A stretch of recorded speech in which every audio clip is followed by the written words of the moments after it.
বিদেশে কেউ মারা গেলে দেশে লাশ না আনলে কি গুনাহ হবে?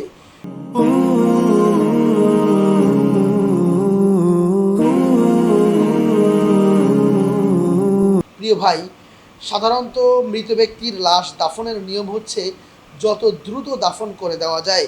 রাসূলুল্লাহ সাল্লাল্লাহু আলাইহি ওয়াসাল্লাম বলতেছেন, যখন তোমরা কোনো একজন মৃত ব্যক্তির লাশ কেউ মারা যাবে তখন দ্রুত দাফন করো। কেননা যদি সে মুমিন মুত্তাকি হয়, সে আফসোস করতে থাকে, সে বলতে থাকে, হে আমার আত্মীয় স্বজন, কেন আমাকে দ্রুত কবরস্থ করছো না?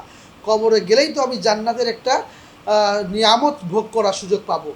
সুতরাং তিনি যেহেতু জান্নাতে যাওয়ার জন্য অস্থির হয়ে রয়েছেন, তাকে জান্নাতের দিকে আগায় দেওয়াটা হচ্ছে আমাদের কর্তব্য। আর যদি তিনি বদকার হয়ে থাকেন, তাহলে সেই লাশ চিৎকার করতে থাকে, এই যে আপনার বদকার লাশ, যার উপরে যে কোনো সময় লানত, যে কোনো সময় গজব আযাব শুরু হতে পারে, এই আযাব এবং গজব নিজেদের ঘাড়ে বহন করতে যেয়ে আমরা নিজেরা আযাবের শিকার না হয়ে যাই, এই কারণে যত দ্রুত সম্ভব তাকে মাটি চাপা দেওয়ার ব্যবস্থা করতে হবে। সুতরাং বিদেশে যদি মারা যায় কেউ, যদি সম্ভব হয় তাহলে ওখানে মাটি দিয়ে দেওয়াটাই উত্তম। আর আমাদের যদি কারো মনে হয় যে না, আমাদের দেশে নিয়ে আসবো, আমার বাবা, ভাই, আমার আত্মীয়, সেক্ষেত্রে দেশে নিয়ে আসার ব্যাপারে কোনো বিধিনিষেধ নেই। তবে ওখানে কবর দিয়ে দিলেও গুনাহ হবে না, নিয়ে আসলে একদিন দেরি করে তাতেও গুনাহ হওয়ার কোনো কারণ নেই।